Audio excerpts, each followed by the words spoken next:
यत्पूर्वं प्रभुना कृतं सुकविना श्रीशम्भुना दुर्गमं श्रीमद्रामपदाब्जभक्तिमनिशं प्राप्तये रामायणं मत्वा तद्रघुनाथ नाम निरतं स्वान्तस्तमः शान्तये भाषाबद्धमिदं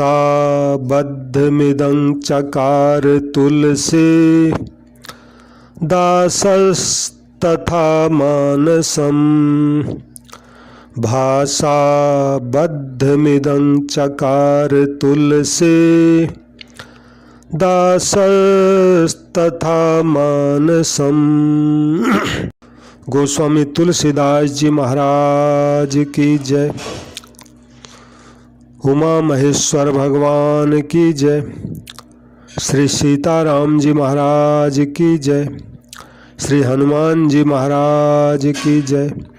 सब संत भक्तों की श्री चरण धूल की जय जयकार हो। तो ये जो श्लोक है, ये श्लोक श्री रामचरितमानस जी के आखिरी में आया हुआ है। तुलसीदास जी इस श्लोक में कहते हैं, श्रेष्ठ कवि भगवान शंकर जी ने पहले जिस दुर्गम मानस रामायण की श्री राम जी के चरण कमलों में नित्य निरंतर अनन्य भक्ति प्राप्ति होने के लिए रचना की थी। यानी इस रामचरितमानस की रचना सबसे पहले शिव जी ने ही की थी। किस लिए की थी? भगवान के चरणों में भक्ति मेरी हो, इसलिए उन्होंने इसकी रचना की थी। तो कहते हैं उस मानस रामायण को श्री रघुनाथ जी के नाम में निरत मानकर, तो तुलसीदास जी कहते हैं मत्वा तद रघुनाथ नाम निरतम। ये जो रामचरितमानस की कथा है, ये राम नाम के अंदर ही ओतप्रोत है। यानी ये राम नाम इसमें घुला हुआ है, अथवा तो ये कथा राम नाम में घुली मिली हुई है, ये मतलब इसका हुआ। यानी इसमें भगवान का नाम, ये कथा भगवान के नाम रूपी रस में डूबी हुई है, ये मतलब हुआ। इसमें नाम ही नाम है मतलब। तो श्री रघुनाथ जी के नाम में निरत मानकर अपने अंतःकरण के अंधकार को मिटाने के लिए तुलसीदास ने इस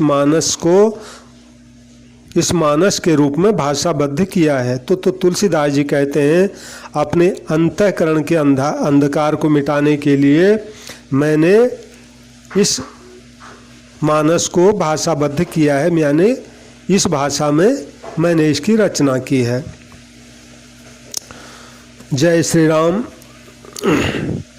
सभी श्रोताओं का मेरे संत कल्याण वाणी चैनल में हार्दिक स्वागत है। आज मैं आपको रावण की उत्पत्ति की कथा कहूँगा कि कैसे एक प्रतापी और धर्मात्मा राजा एक मामूली सी गलती के कारण घोर राक्षस बन गया और जगत में प्रसिद्ध रावण नाम से विख्यात हुआ। तो ये कथा काफ़ी सुनने लायक है कि कैसे एक मामूली सी गलती भी बहुत बड़े पाप का कारण बन जाती है। तो ये कथा भरद्वाज जी को याज्ञवल्क्य जी महाराज भी सुना रहे हैं। तो याज्ञवल्क्य जी कहते हैं भरद्वाज जी को कथा सुनाते हुए, यह इतिहास पुनीत अति उमहि कही वृषकेतु भरद्वाज सुन अपर पुनि राम जन्म कन हेतु। तो याज्ञवल्क्य जी कहते हैं, हे भरद्वाज जी, जो आपको मैं ये राम जी की कथा सुनाने जा रहा हूँ, इस अत्यंत पवित्र इतिहास को शिव जी ने पार्वती जी से कहा था कहा था, यानी उसी कथा को मैं आपको सुना रहा हूँ। अब श्री राम के अवतार लेने का दूसरा कारण सुनो। यानी एक कारण वो पहले सुना चुके हैं। वो कारण यह था, मनु और शत्रुपा ने तपस्या की थी, तो भगवान ने उनको दर्शन देकर कहा था कि मैं तुम्हारे घर पुत्र बनकर आऊँगा। यही उन्होंने वरदान मांगा था, हम आपके समान ही पुत्र चाहते हैं। तो भगवान ने कहा था, अपने जैसा मैं कहाँ खोजने जाऊंगा, क्योंकि मेरे जैसा तो मैं ही हूँ, तो इसलिए मैं ही आपका पुत्र बनकर आऊँगा और मैं 4 रूपों में आऊँगा अयोध्या जी में दशरथ जी के घर पे। तो ये कथा, ये कारण उन्होंने सुना दिया। तो अब कह रहे हैं श्री राम जी के अवतार लेने का, भरद्वाज जी अब दूसरा कारण सुनो। सुन मुनि कथा पुनीत पुरानी, जो गिरिजा प्रति शंभु बखानी। हे मुनि, वह पवित्र और प्राचीन कथा सुनो जो शिवजी ने पार्वती से कही थी। संसार में एक प्रसिद्ध केकय देश है, शायद कश्मीर का ही नाम पहले कश्मीर था। तो कहते हैं वहाँ केकय देश में सत्यकेतु नाम का एक राजा राज्य करता था। वह राजा धर्म की धुरी को धारण करने वाला, नीति की खान, तेजस्वी, प्रतापी, सुशील और बलवान था। उसके 2 वीर पुत्र हुए जो सब गुणों के भंडार और बड़े ही रणधीर थे। तो राज्य का उत्तराधिकारी जो उनका बड़ा लड़का था, उसका नाम प्रताप भानु था, और उनके दूसरे पुत्र का नाम जो छोटा था, उसका नाम अरिमर्दन था, जिसकी भुजाओं में अपार बल था, जो युद्ध में पर्वत के समान अटल रहता था। और भाई भाई में, यानी प्रताप भानु और अरिमर्दन में बड़ा मेल था, और सब प्रकार के दोषों और छलों से रहित सच्ची प्रीति थी। यानी भाई भाई में सच्चा प्रेम था, छल कपट नहीं था। राजा ने जेठे पुत्र यानी प्रताप भानु को राज्य दे दिया, और खुद सत्यकेतु भगवान का भजन करने के लिए वन को चले गए 4थी अवस्था में। तो जब प्रताप रवि भयउ नृपो, फिरी दुहाई देश, प्रजापाल अति वेद विधि, कतहु नहीं अघलेश। तो कहते हैं याज्ञवल्क्य जी कि जब प्रताप भानु राजा हुआ, देश में उसकी दुहाई फिर गई।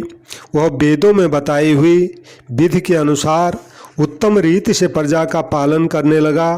उसके राज्य में पाप का तो कहीं लेश मात्र भी नहीं था। राजा का हित करने वाला और शुक्राचार्य के समान बुद्धिमान धर्म रुचि नाम का उस राजा का एक मंत्री भी था, प्रताप भानु का। तो इस प्रकार बुद्धिमान मंत्री तथा बलवान और वीर भाई के साथ ही स्वयं राजा भी बड़ा प्रतापी और रणधीर था, और साथ में अपार चतुरंगिणी सेना थी, जिसमें असंख्य योद्धा थे, जो सब के सब रण में जूझ मरने वाले थे, यानी कभी रण में पीठ दिखाने वाले नहीं थे। अपनी सेना को देखकर राजा बहुत प्रसन्न हुआ और धमाधम नगाड़े बजने लगे। तो दिग्विजय के लिए सेना सजाकर वो राजा शुभ मुहूर्त साध करके डंका बजाकर चला, यानी पूरी पृथ्वी पर वो अपना राज्य बनाने के लिए डंका बजाकर चला सेना को लेकर। और जब चला तो जहाँ तहाँ बहुत सी लड़ाइयाँ हुई। उसने सब राजाओं को बलपूर्वक जीत लिया, और अपनी भुजाओं के बल से उसने 7 द्वीपों को, यानी पूरी धरती के जितने भूमिखंड हैं सबको अपने वश में कर लिया, और राजाओं से दंड ले लेकर उनको छोड़ दिया। यानी जितने भी राजा थे वो अब उसके अधीन ही राज्य करेंगे, उनसे दंड लेके उनको छोड़ दिया। तो तुलसीदास जी लिखते हैं, सकल अवन मंडल तेहि काला, एक प्रताप भानु मही काला। संपूर्ण पृथ्वी मंडल का उस समय प्रताप भानु ही एकमात्र चक्रवर्ती राजा था, यानी पूरी पृथ्वी का वो अकेला राजा बन गया। संसार भर को अपनी भुजाओं के बल से बस में करके राजा ने अब अपने नगर में प्रवेश किया। राजा अर्थ, धर्म और काम आदि सुखों का समयानुसार सेवन करता था। राजा प्रताप भानु का बल पाकर भूमि सुंदर कामधेनु यानी मनचाही वस्तु देने वाली हो गई। उनके राज्य में प्रजा सब प्रकार के दुखों से रहित और सुखी थी। सभी स्त्री पुरुष सुंदर और धर्मात्मा थे। धर्म रुचि जो राजा का मंत्री था उसका भगवान के चरणों में बड़ा प्रेम था, यानी वो भगवान का भक्त था। वह राजा के हित के लिए सदा उसको अच्छी अच्छी नीति की बातें सिखाया करता था। और राजा गुरु, देवता, संत, पितर और ब्राह्मण इन सब की सदा सेवा करता रहता था।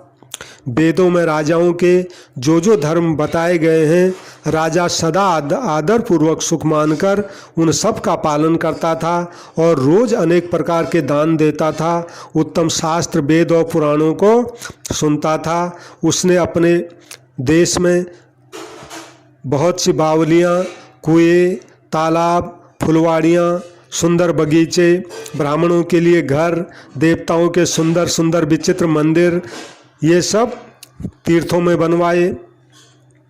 और वेद और पुराणों में जितने प्रकार के यज्ञ कहे गए हैं राजा ने एक एक करके उन सब यज्ञों को प्रेम सहित हजार हजार बार किया, यानी कई कई बार किया।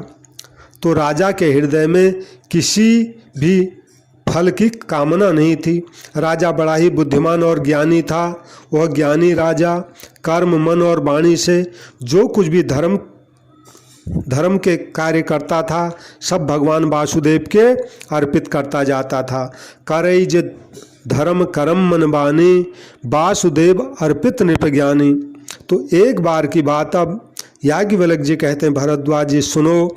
एक बार वह राजा एक अच्छे घोड़े पर सवार होकर शिकार का सब सामान सजाकर विंध्याचल के घने जंगल में गया और वहाँ उसने बहुत से उत्तम उत्तम हिरण मारे। और फिर राजा ने वन में फिरते हुए एक सूअर को देखा। तो दांतों के कारण वो सूअर ऐसा देख पड़ता था, यानी उसके दांत इतने बड़े थे मानो चंद्रमा को ग्रसकर मुंह में पकड़कर राहु वन में आ छिपा हो। तो चंद्रमा बड़ा होने के कारण उसके मुंह में समाता नहीं था, मानो क्रोध बस वह भी उसको उगलता नहीं था। यानी वो सूअर ऐसा लग रहा था, जंगली सूअर, उसके दांत ऐसे थे चंद्रमा के समान, यानी मानो उसने चंद्रमा को अपने मुंह में पकड़ रखा हो, ऐसा लग रहा था वो। नील महीधर शिखर सम देख विशाल बराहु, चपर चले है सुटुक नृपो हाँ किन होय निबाहु। तो नील पर्वत के शिखर के समान विशाल शरीर वाले उस सूअर को देखकर राजा प्रताप भानु घोड़े को चाबुक लगाकर तेजी से चला और उसने सूअर को ललकारा कि अब तेरा बचाव नहीं हो सकता। अधिक शब्द करते हुए घोड़े को अपनी तरफ आता देखकर सूअर भी हवा के वेग से भाग चला। राजा ने तुरंत धनुष पर बाण चढ़ाया और सूअर बाण को देखते ही धरती में दुबक गया। अब राजा तक तक कर उसको मारने के लिए उस पर तीर चलाता है, परंतु सूअर छल करके शरीर को बचाता हुआ निकल जाता है। कभी प्रकट होता है, कभी छिप जाता है, इस तरह वो भाग जाता था। और राजा भी क्रोध के बस उसके साथ पीछे पीछे चला जाता था। ऐसे करके सूअर बहुत दूर ऐसे घोर जंगल में चला गया जहाँ हाथी घोड़े नहीं जा सकते थे।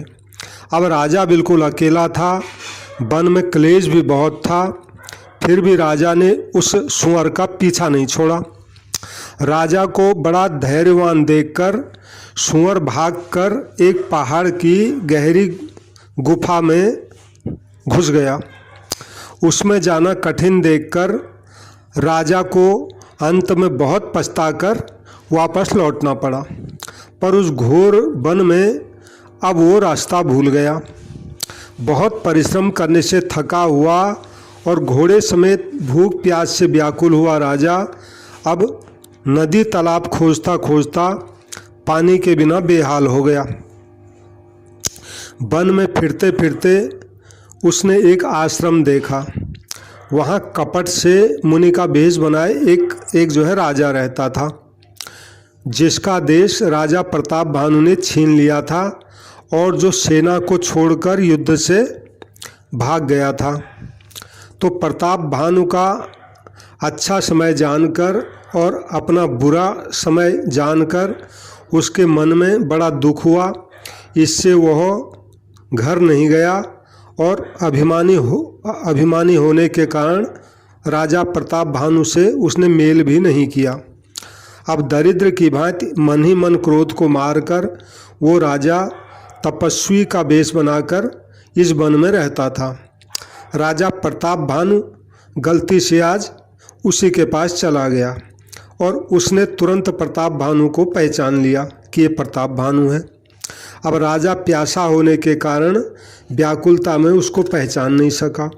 सुंदर वेश देखकर राजा ने उसे महामुनि समझा और घोड़े से उतरकर उसको प्रणाम किया, परंतु बड़ा चतुर होने के कारण राजा प्रताप भानु ने उसको अपना नाम नहीं बताया।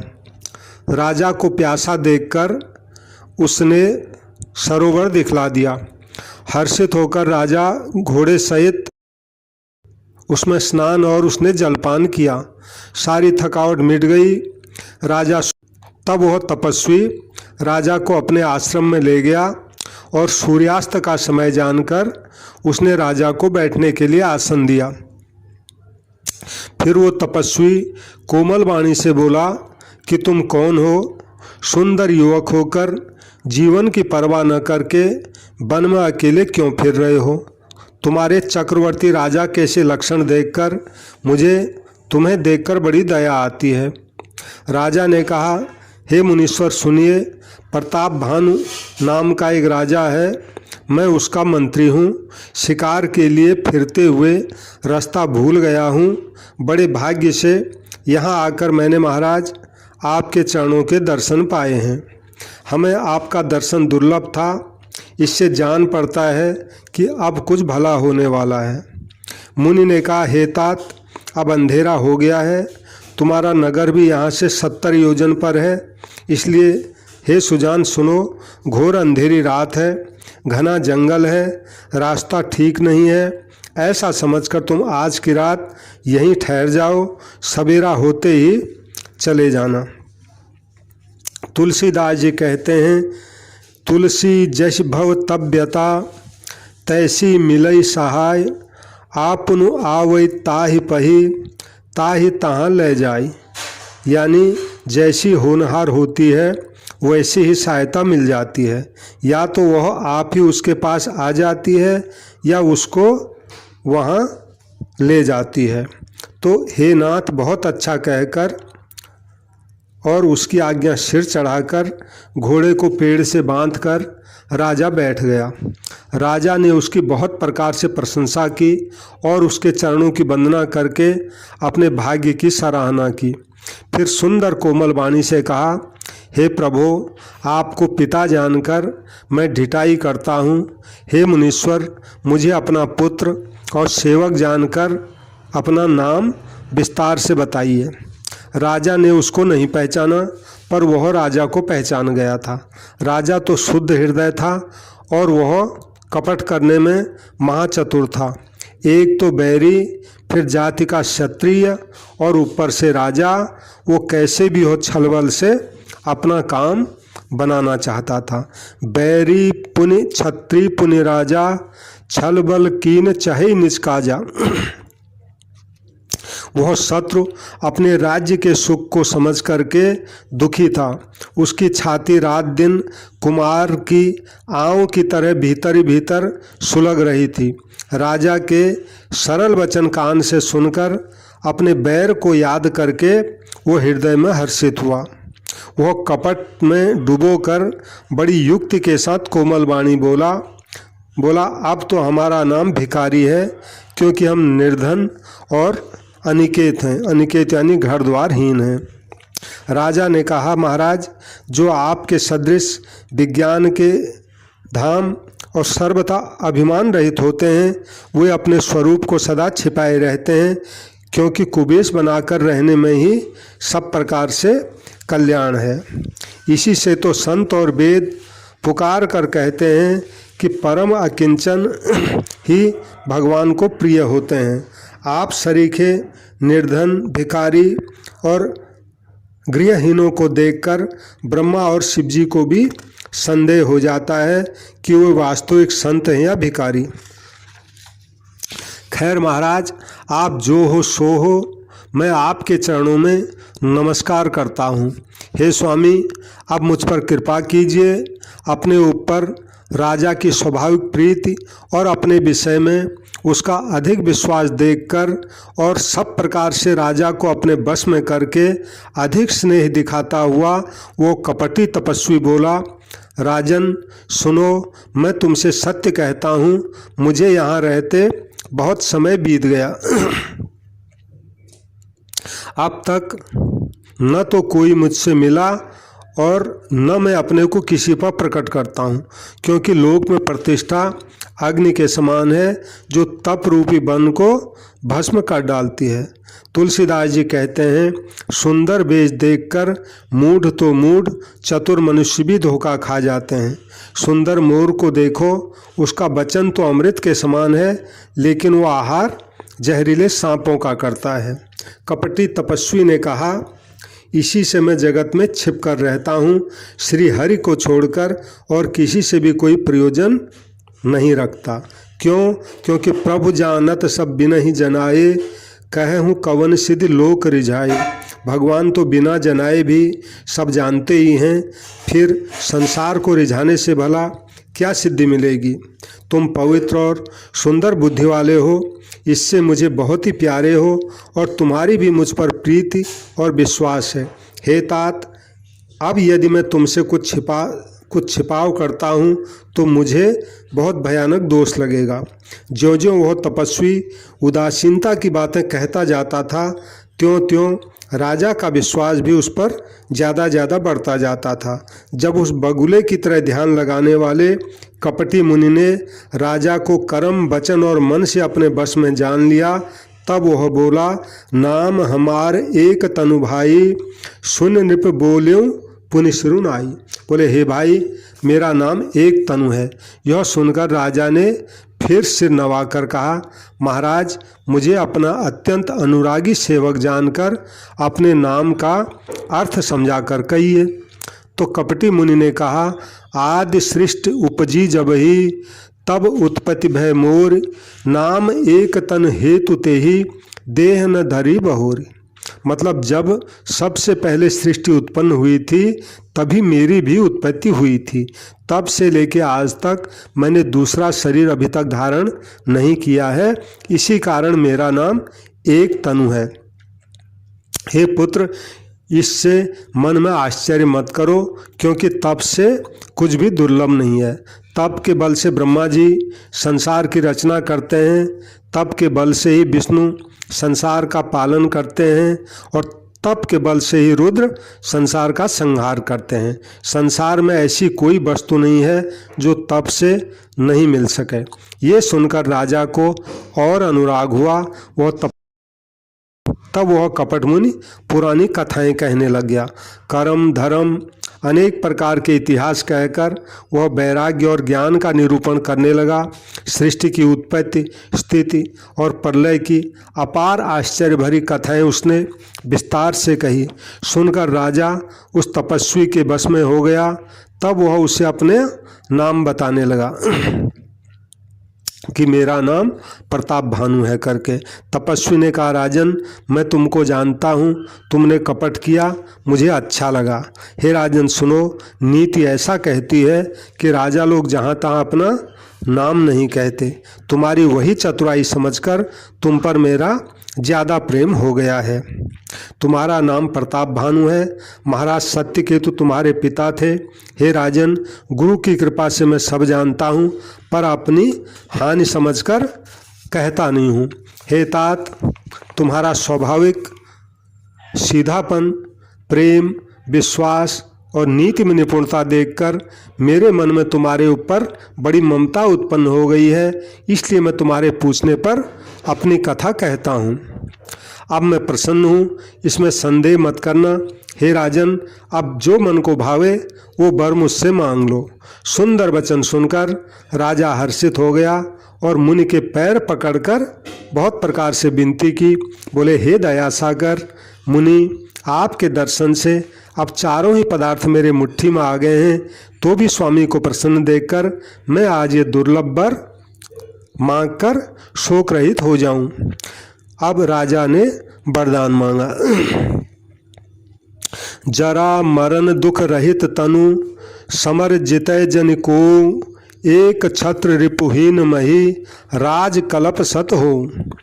महाराज, मेरा शरीर वृद्धावस्था, मृत्यु और दुख से रहित हो जाए, मुझे युद्ध में कोई जीत नहीं सके और पृथ्वी पर मेरा 100 कल्प तक एक छत्र अकंटक राज्य हो। तपस्वी ने कहा, राजन ऐसा ही हो, पर एक बात कठिन है, उसको भी सुन लो। हे पृथ्वी के स्वामी, केवल ब्राह्मणों को छोड़कर काल भी तुम्हारे चरणों पर सिर नवाएगा। तपस्या के बल से ब्राह्मण सदा बलवान रहते हैं, उनके क्रोध से रक्षा करने वाला कोई नहीं है। हे राजन, यदि तुम ब्राह्मणों को वश में कर लो तो फिर ब्रह्मा, विष्णु और महेश भी तुम्हारे अधीन हो जाएंगे। ब्राह्मण कुल से जोर जबरदस्ती नहीं चल सकती। मैं दोनों भुजा उठाकर सत्य कहता हूँ। हे राजन सुनो, ब्राह्मणों के सांप के बिना और तुम्हारा नाश किसी भी प्रकार से। राजा उसके वचन सुनकर बड़ा प्रसन्न हुआ और कहने लगा, हे स्वामी, मेरा नाश अब नहीं होगा। हे कृपा निधान प्रभु, आपकी कृपा से अब मेरा सब समय कल्याण ही कल्याण होगा। एव मस्तु हो। ऐसा कहकर वो कुटिल कपट मुनि फिर बोला, किंतु तुम मेरे मिलने की तथा अपना रास्ता भूल जाने की बात किसी से मत कहना। यदि कह दोगे तो फिर हमें दोष मत देना। हे राजन, तुमको इसलिए मना करता हूँ क्योंकि इस प्रसंग को कहने से तुम्हारी बड़ी हानि होगी। छठे कान में ये बात पढ़ते ही तुम्हारा नाश हो जाएगा। यह वचन सत्य जानना। मतलब ये हुआ कि ये जो तुम मुझसे मिले हो, इस बात को अगर तुम किसी को कहोगे, वो दूसरे को कहेगा, दूसरा तीसरे को कहेगा। इस तरह जब ये बात छठवें के कान में चली जाएगी तो तुम्हारा नाश हो जाएगा। ऐसा कह के उस कपट मुनि ने राजा को डरा दिया। और हे प्रताप भानु सुनो, इस बात के प्रकट करने से अथवा ब्राह्मणों के सांप से ही तुम्हारा नाश होगा, और किसी भी उपाय से, चाहे ब्रह्मा और शंकर भी तुम्हारे ऊपर क्रोध करें, तुम्हारी मृत्यु नहीं होगी। राजा ने मुनि के चरण पकड़ लिए और कहा, हे स्वामी, सत्य ही है। ब्राह्मण और गुरु के क्रोध से कहिए भला कौन रक्षा कर सकता है। ब्रह्मा भी क्रोध करें तो गुरु बचा लेते हैं, पर गुरु से विरोध करने पर कोई भी बचाने वाला नहीं है। यदि मैं आपके कथन के अनुसार नहीं चलूँगा तो भले ही मेरा नाश हो जाए, मुझे इसकी चिंता नहीं है। पर मेरा मन तो प्रभु बस एक ही बात से डर रहा है कि ब्राह्मणों का शाप बड़ा भयानक होता है। वे ब्राह्मण किस प्रकार बस में हो सकते हैं, कृपा करके ये भी उपाय बताइए। हे दीनदयालु, आपको छोड़कर और किसी को भी मैं अपना आज हेतु नहीं देखता हूँ। तपस्वी ने कहा, राजन सुनो, यूँ तो संसार में बहुत उपाय हैं, लेकिन वे बहुत कष्ट साध्य हैं और इस पर भी सिद्ध हो या न हो, ये भी कोई निश्चित नहीं है। हाँ, एक उपाय बहुत सरल है, पर उसमें भी एक कठिनता है। हे राजन, वो युक्ति मेरे हाथ में है, पर मेरा तुम्हारे नगर में जाना हो नहीं सकता, क्योंकि जब से मैं पैदा हुआ हूँ तब से आज तक किसी के गांव अथवा किसी के घर में गया नहीं। परंतु यदि मैं तुम्हारे गांव घर नहीं जाता हूँ तो तुम्हारा काम बिगड़ता है। आज ये बड़ा असमंजस आ पड़ा है। ये सुनकर राजा कोमल वाणी से बोला, हे नाथ, वेदों में ऐसी नीति कही गई है कि बड़े स्नेह लघुन पर करहीं, गिर निज सिरन सदा तृण धरहीं। महाराज, बड़े लोग छोटों पर स्नेह करते ही हैं। पर्वत अपने सिरों पर सदा घास को धारण करते हैं। अगाध समुद्र अपने मस्तक पर फेन को धारण करता है और धरती अपने सिर पर सदा धूलि को धारण किए रहती है। ऐसा कहकर राजा ने फिर मुनि के चरण पकड़ लिए, कहा, हे स्वामी कृपा कीजिए, आप संत हैं, दीन दयालु हैं, अतः हे प्रभु मेरे लिए इतना कष्ट तो महाराज अवश्य सहिए। राजा को अपने अधीन जानकर कपट करने में चतुर तपस्वी फिर बोला, राजन सुनो, मैं तुमसे सत्य कहता हूँ, जगत में मुझे कुछ भी दुर्लभ नहीं है। अब मैं तुम्हारा काम अवश्य करूँगा, क्योंकि तुम मन वाणी और शरीर से मेरे भक्त हो। जोग जुगति तब मंत्र प्रभाव, फलई तबई जब करियाँ दुराओ। राजन सुनो, योग युक्ति तप और मंत्रों का प्रभाव तभी फलीभूत होता है जब ये छिपा कर किए जाते हैं। ये चौपाई बिल्कुल सत्य है, यानी इनका प्रभाव तभी होता है जब ये गुप्त रूप से किए जाते हैं, यानी किसी को पता न लगे। हे नरपति, यदि मैं रसोई बनाऊं और तुम उसे परोसो और मुझे कोई जान नहीं पावे, तो उस अन्न को जो जो भी खाएगा वो सब तुम्हारे आज्ञाकारी बन जाएंगे। और यही नहीं, उन भोजन करने वालों के घर भी जो भोजन करेगा, हे राजन सुनो, वे भी सब तुम्हारे अधीन हो जाएंगे। हे राजन, आप तुम जाकर यही उपाय करो और 1 साल तक भोजन कराने का संकल्प ले लो। नित्य नए 1 लाख ब्राह्मणों को कुटुंब सहित निमंत्रण करना, मैं तुम्हारे संकल्प तक प्रतिदिन भोजन बना दिया करूँगा, यानी पूरे 1 साल तक रोज भोजन मैं बना दिया करूँगा और आप 1 साल तक ब्राह्मणों को भोजन कराओ। हे राजन, इस प्रकार बहुत ही थोड़े परिश्रम से सारे ब्राह्मण तुम्हारे बस में हो जाएंगे। ब्राह्मण हवन यज्ञ और सेवा पूजा करेंगे तो उस प्रसंग से देवता भी सहज ही तुम्हारे बस में हो जाएंगे। मैं एक और पहचान तुमको बताए देता हूँ, मैं तुम्हारे नगर में इस रूप में कभी नहीं आऊँगा। हे राजन, मैं अपनी माया से तुम्हारे पुरोहित को हर लाऊंगा और तप के बल से उसको यहाँ अपने रूप अपने समान बनाकर 1 वर्ष तक यहीं रखूँगा। और हे राजन सुनो, मैं उस तुम्हारे पुरोहित का रूप बनाकर सब प्रकार से तुम्हारा काम सिद्ध करूंगा, ताकि कोई पहचान नहीं पाएगा, सब यही समझेंगे कि भोजन जो है राजा के बनाया है करके। हे राजन, अब रात बहुत बीत गई है, आप सो जा, मुझसे तुम्हारी भेंट होगी। तप के बल से मैं तुमको सोते सोते ही रात को घर पहुंचा दूंगा। अब समझ लो, मैं वही पुरोहित का वेश बनाकर आऊँगा।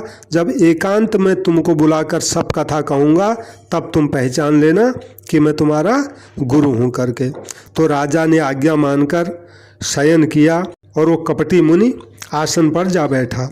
राजा तो थका था, उसको लेटते ही नींद आ गई, पर वो कपटी कैसे सोता, उससे तो बहुत चिंता हो रही थी। अब क्या हुआ महाराज, काल केतु निश्चर तहाँ आवा, जेहि सुकर हुई नृप ही भुलावा, परम मित्र तापस नृपकेरा, जाने सो अति कपट घनेरा। उसी समय अब वहाँ कालकेतु राक्षस आ गया। जिस कालकेतु राक्षस ने सुअर बनकर ही राजा को भटकाया था, यानी यहाँ तक वो ले आया था भटका के, वह तपस्वी राजा का बड़ा मित्र था और खूब छल प्रपंच यानी छल कपट जानता था, माया जानता था। उसके 100 पुत्र और 10 भाई थे जो बड़े ही दुष्ट थे, किसी से जीते नहीं जाते थे और देवताओं को दुख देने वाले थे। तो ब्राह्मणों, संतों और देवताओं को दुखी देखकर राजा प्रताप भानु ने उन सबको को ही पहले युद्ध में मार डाला था। तो उस दुष्ट ने पिछला बैर याद करके तपस्वी राजा से मिलकर सलाह विचारी यानी षड्यंत्र किया और जिस प्रकार शत्रु का नाश हो वही उपाय उसने रचा। भाभी बस राजा प्रताप भानु इस सब चालाकी को समझ नहीं पाया। तुलसीदास जी कहते हैं, रिपु तेजसी अकेल अपि लघु करि गनियन ताहु, अजहु देत दुख रवि शशि सिर अवशेषित राहु। तेजस्वी शत्रु अकेला भी हो तो भी उसको छोटा नहीं समझना चाहिए। जिसका सिर मात्र बचा था वो राहु आज तक भी सूर्य और चंद्रमा को दुख देता है। अब तपस्वी राजा अपने मित्र को देखकर प्रसन्न हो गया और बहुत सुखी हुआ। उसने मित्र को सब कथा कह सुनाई कि मैंने यहाँ तक बात बना दी है। अब तो राक्षस आनंदित होकर बोला, राजन सुनो, जब तुमने मेरे कहने के अनुसार इतना काम कर लिया तो अब तो समझ लो शत्रु को मैंने अपने काबू में कर ही लिया। अब परिहरि सोच रहे हूँ तुम सोई, बिनु औषध बियाद विधि खोई। अब तुम चिंता मत करो, सो जाओ, विधाता ने बिना ही दवाई के रोग दूर कर दिया है। कुल सहित शत्रु को जड़ मूल से उखाड़कर आज से चौथे दिन मैं तुमसे आ मिलूंगा। कुल समेत रिपु मूल बहाई, चौथे दिवस मिलब माई। यानी उस कालकेतु राक्षस ने कपटी मुनि को कहा कि प्रताप भानु को कुल सहित जड़ मूल से उखाड़ बहा करके आज से चौथे दिन मैं तुमसे आकर मिलूंगा। इस प्रकार तपस्वी का खूब दिलासा देकर वह मायावी और अत्यंत क्रोधी राक्षस चला गया। अब उसने क्या किया, प्रताप भानु राजा को घोड़े सहित ही क्षण भर में अपने घर पहुंचा दिया। राजा को रानी के पास सुला दिया और घोड़े को अच्छी तरह घुड़साल में भी बांध दिया। और फिर वह राजा के जो पुरोहित थे उनको उठाकर ले गया और माया से उनकी बुद्धि को भ्रम में डालकर उसे उसने पहाड़ की खोह में ले जाके रख दिया। और वह अपने आप ही पुरोहित का रूप बनाकर उसकी सुंदर सेज पर जा लेटा। मतलब यह है कि पुरोहित का रूप बनाकर पुरोहित के घर जाके वो लेट गया। और राजा सवेरा होने से पहले ही जागा और अपना घर देखकर उसको बड़ा आश्चर्य हुआ। मन में मुनि की महिमा का अनुमान करके वो धीरे से उठा जिससे रानी जान नहीं पावे, और फिर उसी घोड़े पर चढ़कर वन को चला गया। नगर के किसी भी स्त्री पुरुष ने ऐसा नहीं जाना। और दोपहर बीत जाने पर राजा आया। अब राजा जब आया तो घर घर उत्सव होने लगे, क्योंकि रात को राजा घर आया नहीं था। सबको चिंता हो गई थी क्या हुआ क्या हुआ। तो जब राजा आया दोपहर में तो घर घर उत्सव होने लगे, बधावा बजने लगे। जब राजा ने पुरोहित को देखा तब वह अपने उसी कार्य का स्मरण करके उससे आश्चर्य से देखने लगा, यानी समझ गया कि ये पुरोहित नहीं है करके। तो राजा को 3 दिन अब युग के समान बीतने लगे। उसकी बुद्धि तो कपटी मुनि के चरणों में लगी थी।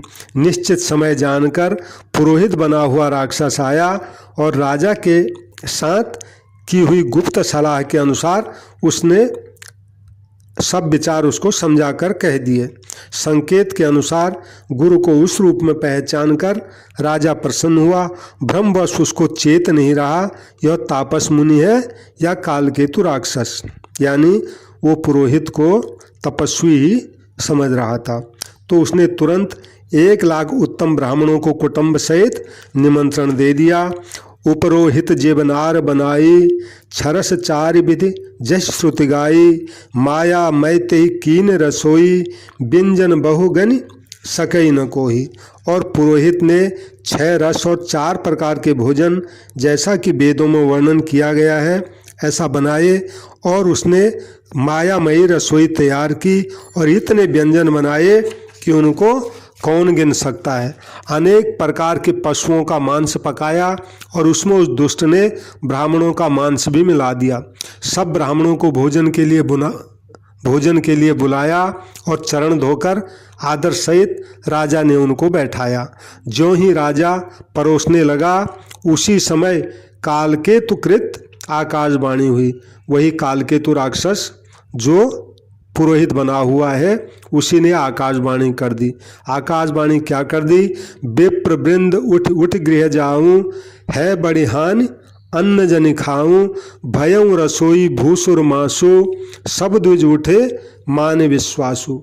तो उस काल केतु ने आकाशवाणी कर दी कि हे ब्राह्मणों, उठ उठ कर अपने घर जाओ, इस अन्न को मत खाओ, इस अन्न को खाने में तुम्हारी बड़ी हानि है, क्योंकि रसोई में ब्राह्मणों का मांस बना हुआ है।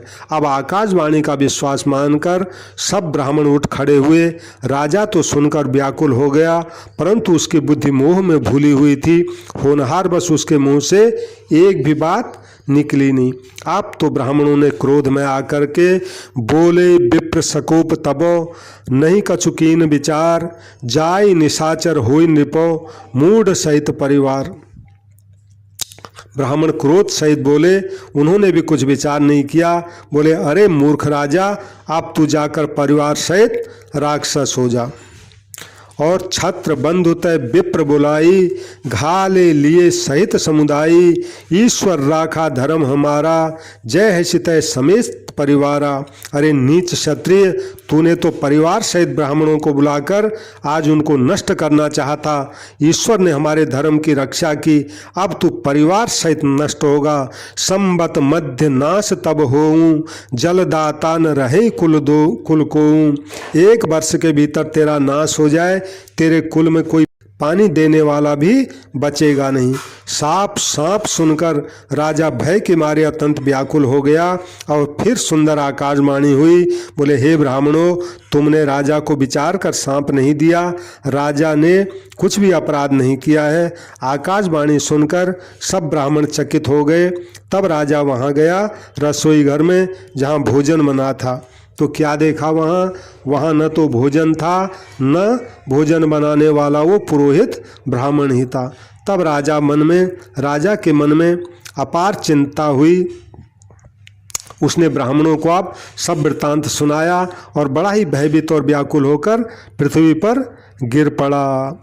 ब्राह्मणों ने कहा, भूपति भाभी मिटई नहीं, यद्यपि न दूषण तोर, किए अन्यथा होई नहीं, विप्र श्राप अति घोर। हे राजन, यद्यपि तुम्हारा दोष नहीं है तो भी होनहार जो होती है वो हो के रहती है, मिटती नहीं है। ब्राह्मणों का सांप बहुत ही भयानक होता है, यह किसी तरह भी टल नहीं सकता। ऐसा कहकर ब्राह्मण सब अपने अपने घर चले गए। नगरवासियों ने जब ये समाचार पाया, दुखद समाचार पाया, चिंता करने लगे, विधाता को दोष देने लग गए, कहने लग गए, हंस बनाते बनाते विधाता ने कैसे कौवा बना दिया। यानी ऐसा पुण्यात्मा राजा जिसको देवता बनाना चाहिए था, उसको राक्षस बना दिया। पुरोहित को उसके घर पहुंचाकर वो कालकेतु राक्षस ने कपटी तपस्वी को खबर दे दी, यानी मैंने सब काम करा दिया है प्रताप भानु के नाश का। और उस दुष्ट ने जहाँ तहाँ पत्र भेजे, जिससे सब बैरी राजा सेना सजा करके प्रताप भानु पर चढ़ दौड़े और उन्होंने डंका बजाकर प्रताप भानु के नगर को घेर लिया। अब नित्य प्रति अनेक प्रकार से युद्ध होने लगा। प्रताप भानु के सब योद्धा शूरवीरों की करनी करके रण में जूझ मरे। जूझे सकल सुभट सब करनी, बंधु समेत पर्यो नृपधरनी। और राजा भी भाई सहित खेत रहा, यानी राजा के सब शूरवीर और राजा ये सब वीर गति को प्राप्त हो गए। सत्य केतु कुल कोहु नहीं बाँचा, विप्र सांप किमि होई साचा। सत्य कुल के केतु में अब कोई भी नहीं बचा। ब्राह्मणों का सांप भला झूठा कैसे हो सकता था। अब शत्रु को जीतकर नगर को फिर से बसाकर सब राजा विजय और यश पाकर अपने अपने नगर को चले गए। यानी उन दुष्ट राजाओं ने ब्राह्मणों से सांप दिला करके 1 साल के भीतर प्रताप भानु को नष्ट भ्रष्ट कर दिया। जय श्री राम। अब ये रावण की उत्पत्ति की कथा कह दी है। रावण के अत्याचारों की कथा मैं अलग से वीडियो में बना के करूँगा, क्योंकि ये काफ़ी लंबा हो जाएगा। तो सबसे मेरी प्रार्थना है, कृपया मेरे इस संत कल्याणवाणी चैनल को सब्सक्राइब करें और कथा को लाइक करें, शेयर करें। और से जो भी संतों की अच्छी बातें होंगी मैं आपके आगे रखता ही रहूँगा।